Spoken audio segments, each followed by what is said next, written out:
So what up? It's your boy Mike, the middleman. I'm gonna try and do this as different setup. I did have a video set up about the money of hip hop, and I don't know what happened. I guess the GoPro has stopped recording, but the audio's there, so I might actually just drop that as an audio lick, and not necessarily as like a whole video how we got going on now. I did miss last week, and I apologize for that. Like I said, I thought I had a video set up, but somehow the digital didn't come out, and I could have redid it. I did try to redo it, but it just wasn't feeling right to me. So we're gonna keep it pushing. And this week I'm gonna go ahead and talk about just kind of how everything is planned and organized in music. I think a lot of times people see a musician and think that they are, top of the world. They're rich. They got all this stuff going on, but a lot of stuff that is image. It's publicists. It's a lot of that set up. So and I guess I was talking about my disconcern. Not my disconcern with. I mean, people could do what they want to do. But I think what happens is when people get in the music business or music entertainment, or they want to be an artist, like a lot of times they're looking at these artists and uh, thinking the life that they're living is probably real life. And it might be some. I mean, I'm not gonna hold you. It might be a few people that do have this as a real life experience, but a lot of times, a lot of this is set up as image wise, right? You have a publicist put certain things out, or you do certain interviews. If you know, people do like the press run where they got an album coming out. They talk about all the good things that's made them come up with this artwork or this art and to put out to the people. And I don't know if it's a detriment to the culture or if it's a plus to the culture. I know this is music business, so you can't necessarily say, hey, this is bad. I mean, it's probably not bad, of course, but if you think about all the different artists over the years and how they came out and the different music, that how it's spun and how, most people that put out records now are more like, hey, I'm out here to try and use this music as a stepping stone for something else. I'm just wondering if, the art suffered from that, right? Because I think a lot of stuff out here is really fake. Not fake, but it's not necessarily it's not necessarily what it seems, right? And as the internet comes out and exposes more things, in the year 2000 was the year of Aquarius, which is like the year of truth and understanding. A lot of things coming to clarity, and I think a lot of what happens, we saw, all these people with different money and different mansions and stuff, and I just think that maybe sometimes the artist suffered, right? Even music and music's not lived with like the same like it was when I was coming up, and it could be a good bad thing. I don't know. Maybe there's just a lot of musicians out there and a lot of music happening. So what can you do? Um, but I just wondering like what is real out here, what is whatever. Like there's publicists. Like I've been watching different videos about different artists, and just as you see them in their heyday back in the day when they were on top of the world, and then you see the stuff that had to be done to get them to the heyday and what the optics of it look like when you're actually taking a look back on it. I'm wondering how much did it affect people that are coming up now, because I think a lot of people really believe that, hey, once I drop this record or once I drop this whatever, what kind of artwork I'm gonna put, this EP, the single, I'm gonna eat off of that and it's gonna be what it is. But I don't think that it's recognized that a lot of this is actually made to think made you or is made to make it look like somebody is doing a lot better than the actual project is. Now it might catch on and it might roll and everything, and that's great. You know what I'm saying? But I think a lot of times the optics of it is like, hey, this is doing a lot better in the eyes of the people, and maybe it's not. Maybe it's just an image. You know what I mean? I originally started my YouTube channel to kind of like document the elements of hip hop. I love hip hop. I love all the elements of it, and I originally wanted to get back to that. I think my dude Ed, you should check him out. Ed, he's an actor. He told me, he's like, you guys kind of do retro hip hop. So I really wanted to capture that, man. I really wanted to go back and capture the graffiti art. I really wanted to go back and capture the b boys and the emceeing and just all the different elements that came along with hip hop. And I thought my YouTube channel would actually grow from that experience, right? I thought that people would really embrace all the elements. Not saying that it's, I'm disappointed or anything. I just put this out, or really to document and track everything that hip hop that I am going in. As far as a new direction, what I'm doing, I'm just talking about my experience of being an underground rapper. I am an underground rapper. Like I said, I hold that, near and dear to my heart. But I just thought I'd document it because I think a lot of people go out there and they don't really speak the truth on what it is to be an artist. And there's a reason why they call it starving artist, right? Because not every artist is going to make it. Maybe some artists do make it, but most of the time you're gonna have to starve until you get that right project. And so in this YouTube journey, I think what I'm starting to do is I'm starting to document a little bit more of maybe the hustle behind, the actual music, or the hustle behind putting out projects, or the expectation as far as being an artist and what you expect to receive. So as I put out these videos, I'm not necessarily trying to shit on anybody that is making music. I'm not trying to give like any of my opinions on why I think certain things didn't happen, music wise. I just want to share the experience, because sometimes I think that maybe, and like I said, this goes back to my image thing, is like a lot of people don't want to, I guess, express the image of what is going on with the music behind the scenes. They just want to get the hit single, the hit record, the hit album, and progress their career. And I have been on record saying I don't even know if I want to even rhyme anymore, right? Um, it's just, it's so much extra put into it. And even with my YouTube channel, right, I really was like, okay, I really want to highlight the elements of hip hop. But when I'm doing my research, I'm finding out what hip hop channels are exciting, or which ones are getting the most views and everything. A lot of times, what I see, and I hate to say it, is like a lot of gossip stuff, right? Like all the gossip stuff gets, picked up, and those get the views. And I don't know if the retro stuff is what people want to hear. And I'm not gonna change it, you know what I'm saying? Because I told one of my buddies that I shoot films with or whatever, I told him I would hate to be like the chaotic gossip channel. Like I would hate to really express current events, even though that might be something, whatever. Maybe talk about the verses, things that are happening, and different artists that come out that you maybe admire, or just their projects. I love finding out about it, but I would hate to be that channel that's looking for whatever's current and relevant to get, I guess the views up, as that's the direction we're going to go in. So I think the direction we're going to keep was we're going to keep doing underground hip hop, keep doing music, and just videos, and keep doing the short films. But I'm going to try and document at least once a week. And I did miss last week, like I said, but I want to try and document at least once a week. My experience. I've been doing underground music for a long time. I do have a few streams here and there. Nothing's charted to keep everything like 100 and clear, you know what I'm saying? I haven't charted anything like on the top 100 or anything, but, had a few hood tracks that have, people listen to their song or in their cars, and when we're back in the day, and rocked a few shows where people remembered us and remembered our sets, and got a chance to tour all over the place. And I'm been on record as far as even telling people, like, I think you can be a middle class artist, not even, because I think everybody thinks you have to be like a superstar in order to eat. And I think you can be a middle class artist and really make some money, and feed your family or whatever. This is kind of what it's for, right? Everybody was talking about feeding the family and doing what's best, whatever. I don't think that's a bad situation. I do think that a lot more truth needs to be put out, right? Because I think a lot of stuff of this is fake, right? I think a lot of, I don't want to say fake, but a lot of this is set up to make you think that so and so is doing a lot better than this, or somebody's doing a lot better than that. And a lot of times, maybe even they'll get a budget of like 250,000, and they'll sell 150,000, but they didn't make up the rest of the money, to whatever. So they're not eating like that. And the streaming is not necessarily the best. There's just a lot of stuff that goes behind the scenes when I think people become an artist that they don't really highlight. And I'm not trying to say, hey, I'm gonna wave the flag of like this is what it's gonna be, this is trash to be an artist or anything. But I've had my experience with it. We do make a little bit of money off of it. We have sold a few CDs here and there. I've just had my experience from it, so I just thought it'd be kind of cool to document. I don't see many people doing that, on YouTube. I guess if we're going on YouTube, whatever.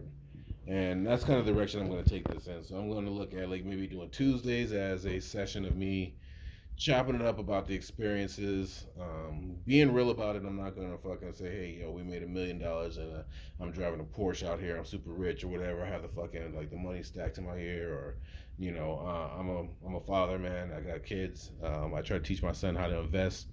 I try to teach, I'm gonna teach my daughter when she gets old enough and things like that. So that is kind of a part of my life that I do take care of. But I still like doing the music. I have a good friend of mine that told me, hey, you should really get into studying financial advising or financial planning and figure out what's going to take for you to do that. And I'm looking into that a little bit. I would kind of like to dig into that a little bit more. But as I told him, as I do love the elements of hip hop. I just love hip hop in general, right? I love being involved. I like having a spot where I can showcase a lot of like underground MCs, or showcase like the graffiti art, or showcase the different DJs and stuff like that. And I really want to lean into that. And music and entertainment has kind of, I think it gives a little false hope on this, right? And I think like it could be a really great thing, right? Because we do shoot movies and we do kind of different series on different YouTube channels that we have, and it could be kind of a false hope because I think a lot of people see. I don't know if it's necessarily done out of like I love the art, or if it's more as far as people see, hey, if you get 1,000 people to watch this, you get this amount of money, or you get this type of whatever. I think that's kind of what people see in order, and I don't know if that's a good thing or bad thing, but it's very crowded and saturated, so you kind of have to think of a backup plan just in case, because right, you're competing with literally there's millions of creators on YouTube. There's millions of rappers and SoundCloud and Spotify and Apple iTunes, and you're really competing with that. You might not think you are, but you really are competing with everything. As long as well as you're competing with Netflix and Disney Plus and Peacock and all these other different entertainment streams. So if you're really trying to get in and make, you can always carve your way out of it. And I think the same thing happens for entertainment that is for music. Like you can be a middle class making a nice earning or a nice living in entertainment, but it's kind of nice to kind of think of maybe having a backup situation just in case, because everybody wants to do this, right? And a lot of times the money that's involved, or people that are putting promotion, they're putting money behind the marketing and sales of it, you might not be competing with, so you might not be getting the same return on the investment. um, I'm gonna stop saying I said that in my last video. I'm really gonna stop trying to say that. I'm gonna figure out a good way to chop it up and not be but this is off the cuff. This is live off the top of my dome.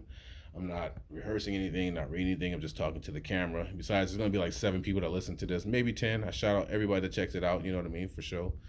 Uh, but like I said, as far as the entertainment is concerned, I think that it's such a competitive nature, such a competitive genre, even on the YouTube stuff, and even on just in the music in general. Like there's a lot of people trying it. There's been a lot of people. A lot of attention needed to be grabbed by different individuals in order to make the type of things that they want to make. And then a lot of times there's a lot of money that needs to be backed up and put advertising dollars, so it's put in the eyes of the people that you want to reach out and see what's going on. And it's kind of what it is. So normally when I would do these, I would set up, like I said, my GoPro or my Nikon. I would go out there and put the sound together, and I would go ahead and have my son come out there and eyeball it to make sure everything looks good and I'm in frame, and then I'll go and edit everything. But I'm gonna try and make these a little bit easier, because sometimes I don't get a chance to set everything up, and what happens is I miss a video or two, or something happens, and I don't want to miss these. I kind of want to keep documenting my experience on my channel. As far as still put out projects, like the Steel project is still coming out. I'm waiting for a song to get done. There's a song that's real personal to me that really helped me get by, but I can't use it because it's on the Jay-Z beat. And anytime I try to like speed it up or do anything, I guess Jay-Z's people find that shit and I can't play it. And I really like the song, so what happened was, I got a lot of shade right there. Sorry. What had happened is that I had sent this out to a few producers to see if they can change the beat on it, because I just think the song is relevant to my life. And when I make music, I like to document everything that's happening in my life as kind of a time capsule, and you can go back. And that's kind of what I'm thinking about these videos. Like I'm really gonna time capsule it so people can just go back and check out and just see what vibe I'm on at that time and moment in my life. So that's what this new era is gonna be like. It's gonna be, hey, here's the music I put out before. Here's the music that is coming up. I don't really want to put out music, but I don't have an artist to promote right now. And if you have a company, you need a product. So my albums still come out. If anybody out there wants to, come around and say, hey, I'll give you a shot to putting out an album. It's free. We'll come out here. We'll work out a nice little deal. I got a studio. I got producers and stuff. We'll put out something. I would like to put out somebody else's project. To be honest with you, that's like my next goal. Besides doing the movies that we're doing and the different series and stuff. And check out the 2S Horror Quarters podcast channel on the YouTube. That's another one of that we back, we're behind the scenes on and stuff like that. But I'm probably just rambling right now. But like I said, I think the music industry is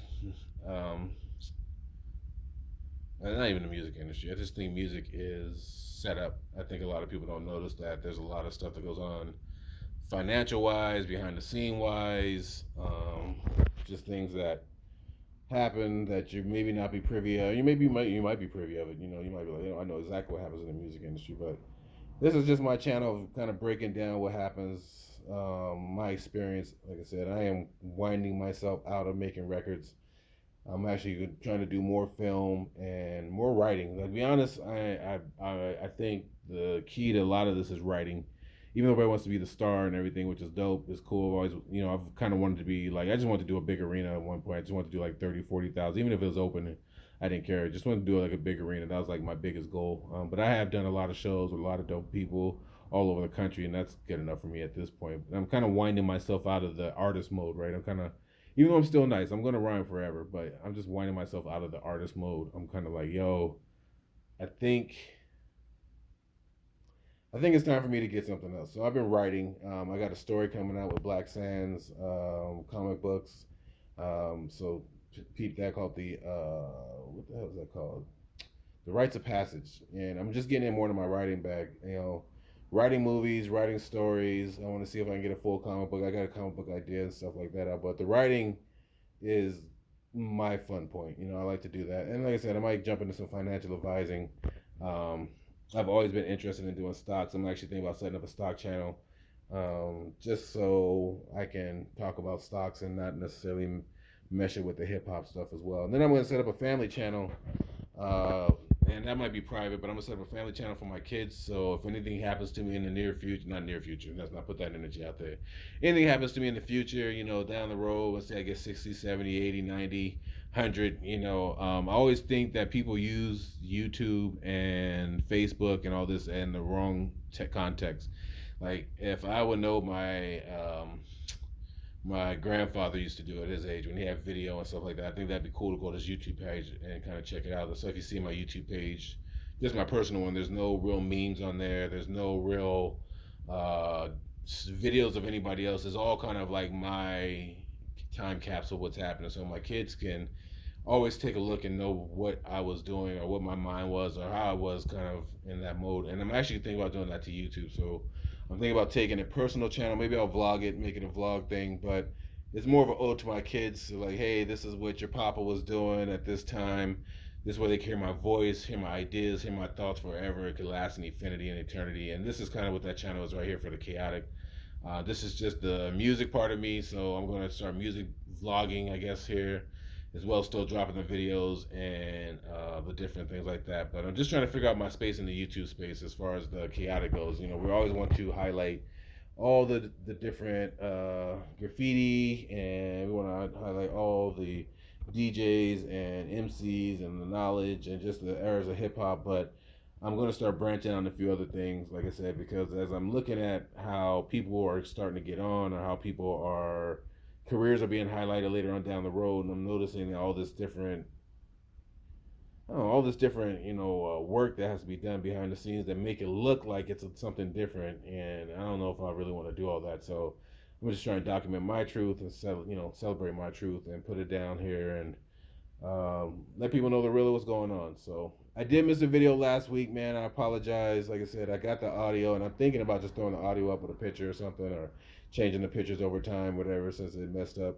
But I didn't want to miss a video this week, whatever. I do have a few things popped up, that I got to get done this week, and I didn't want to miss one this week. So I think instead of doing the whole setup with the GoPro and doing the whole setup with the Nikon and the mic and all that stuff, I'm gonna just do the cell phone. I've been seeing a lot of people, drop the cell phone stuff, whatever. I got my speaker here, so I'm hoping my speaker is capturing the sound really good. And I think I'm gonna just do that, whatever, because I think it'll be a lot easier for me to jump in and do a video, I guess. You know what I'm saying? If it's just on my phone, phones are very capable, if you want. They're capable of doing a lot of stuff. So I might just shoot this little series on my phone.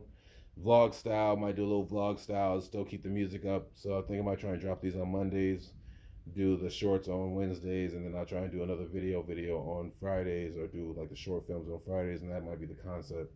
But I'm gonna get off here. It's been about 20 minutes. I don't want to keep these too long. I know the 7 people that watch this, which I appreciate you guys. Don't want to sit here and watch me talk to my phone for an hour. So I'm gonna get off here. It's your boy Mike, the Middleman. I have no idea of what to call this series, but it's something. And this is another one in. All right, peace.